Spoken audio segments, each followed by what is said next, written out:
পাশে মানুষের সাথে আমরা আছি এই বাংলাতে। আপনারা দেখছেন সংবাদ শিরোনাম। দেখলেন তো অনেক কিছু, এবার দেখুন নতুন কিছু।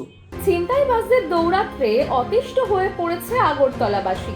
পুলিশের ভূমিকা নিয়ে উঠছে প্রশ্ন। চুরির ঘটনা ছোট্ট পার্বত্য ত্রিপুরা রাজ্যে এখন নিত্যদিনের বিষয় হয়ে দাঁড়িয়েছে। প্রায় প্রতিদিনই ত্রিপুরার বিভিন্ন জায়গায় ঘটেছে একাধিক চুরির ঘটনা। চুরির সাথে পাল্লা দিয়ে এখন যেন ত্রিপুরায় বেড়ে চলেছে ছিনতাইবাজের ঘটনা। এবার ছিনতাইয়ের ঘটনা লক্ষ্য করা গেল আগরতলা শহরতলি ইন্দ্রনগর এলাকায়।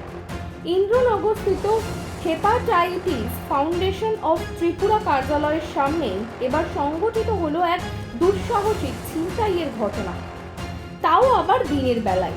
একটি বেসরকারি সংস্থা কর্মরত নবনীতা আচার্য নামে এক গৃহবধূ রাস্তার পাশ দিয়ে হেঁটে যাওয়ার পথে পেছন থেকে এক বাইক আসা এক ছিনতাইবাজ আচমকাই ওই গৃহবধূর গলা থেকে একটি ভারী ওজনের স্বর্ণের চেন জোরপূর্বক ছিনিয়ে নেয়।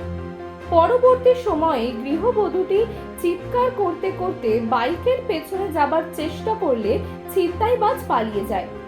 পরবর্তী সময়ে ওই গৃহবধূ স্থানীয় আগরতলা জিবি আউটপোস্টে অভিযোগ জানাতে গেলে দেখা যায় একই দিনে ওই এলাকাতে আরো বেশ কয়েকটি ছিনতাইয়ের ঘটনা ঘটেছে।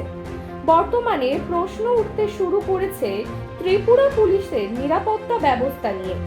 কালকে বিকালে আমি অফিস থেকে বাড়ির দিকে যাইতেছি, তো এই জায়গার মধ্যে একটা স্কুটি থামানো। জায়গাটার নামটা?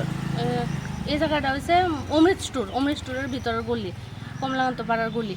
তো আমার বাড়ি হচ্ছে গ্যাস এজেন্সির উল্টা সাইডে আমার বাড়ি। তো আমি এদিক দিয়ে যাইতেছিলাম, এখানে একটা স্কুটি থামাই নাচলাম। আমি জানি কি ভাবতে ভাবতে এরকমভাবে হাইটটা ওই জায়গাটা অব্দি গেছি বলতে একটা বাইক লিয়ে একটা ছেলে আছে, ফুল হেলমেট পরা, গ্লাস নামানো না, গ্লাসটা উঠাই নেই, মুখটা ঢাকায় না, ফুল হেলমেট পরা, হলুদ কালার একটা টি শার্ট পরে নাছিল। তারপরে আমি হাইটে ওই জায়গাটা গেছি বলতে হঠাৎ করে বাইকটা আমার পাশ দিয়ে স্লো করছে করে আমার ঘাটটার মধ্যে এরকম ভাবে চিপ দিয়ে ধরছে বলতে আমি লড়তে পারতেছি না, ঘাটটা এরকম ভাবে ঘুরাইতে পারতেছি না। তবুও আমি চোখটা এরকম ভাবে ঘুরাইছি। এবার চোখটি বড় করে লাল করে আমার জানি কি একটা কইছে, আমি কথাটা বুঝছি না। তারপরে আমার ঘাটটার মধ্যে যে হাত দিয়ে ধরছে বা হাত দিয়ে এই হাত দিয়ে আমার চেনটারে পেঁচাই আমার চেনটা ধরতে পারতেছে না, আমার শার্টের কলারের লেগে আমার ধরতে পারতেছিল না। তারপর আমার শার্টের কলারটা এরকমভাবে টান দিয়েছে, তাই না, টান দিয়ে এবার চেনটা এরকমভাবে খাবলা দিয়ে চেনটা লইয়া হাতটা এরকম সোজা করে আমার চেনটা তাই না হাতে ভেবে ঝুলতেছে এই জায়গাটা দিয়ে, তাই না টান করে গেছে গা। আমি এই করে যাইতেছে, এবার মহিলা জিজ্ঞেস করতেছে যে কী হয়েছে আমার চেন টান দিয়ে নিছে গা। তারপর চোর গিয়ে চিল্লি দেন, আমি দৌড়াইতেছি তাই না পিছিয়ে চোর করে, কিন্তু রাস্তা তো একদম নীরব আসলো, কেউ আসছিল না। তো হ্যাঁ বাইক লিয়ে টাইম না গেছে গা। মানে বাইক নাম্বার কি দেখতে পাচ্ছেন? বাইকের নাম্বার প্লেটটা মুড়ানো আছিল, আমি ভাবছি যে বাইকের নাম্বারটা ফলো রাখুম, কিন্তু বাইকের নাম্বার প্লেটটা মুড়ানো আছিল যে আমি দেখতে পারছি না। থানায় কি কমপ্লেইন করছেন? থানায় আমি জিবি আউটপোস্টে গিয়ে কালকে কমপ্লেইন করছি। আরও এরকম ঘটনা কালকে আরও দুইটা হয়েছে। তো আমার সাথে আরেকজন আইসে আয়া কমপ্লেইন করছে। তো তারা কমপ্লেইন বলতে কোনো রাখছে না, লিখিত কিছু রাখছে না, শুধু আমার নাম, অ্যাড্রেস আর কোনখানে ঘটনাটা হয়েছে ওইটা লেখা রাখছে। এমনি উনি কি একাই ছিল বাইকে না? বাইকে উনি একদম একাই ছিল।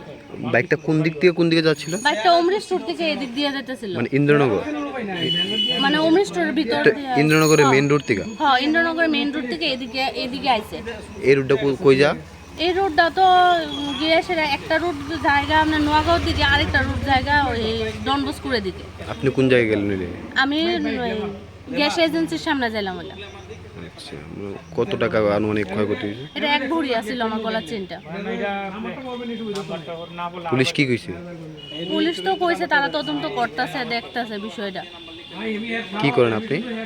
আমি ওখানে একটা প্রাইভেট অর্গানাইজেশনে জব করি। নামটা কি আপনার? আমার নাম নবনীতা আচার্য। জায়গাটার নাম? এই জায়গাটার নাম এটার তো ইন্দ্রনগর হেপাটাইটিস ফাউন্ডেশনের সামনে। মানুষের পাশে মানুষের সাথে আমরা আছি এই বাংলাতে। আপনারা দেখছেন সংবাদ শিরোনাম। দেখলেন তো অনেক কিছু, এবার দেখুন নতুন কিছু।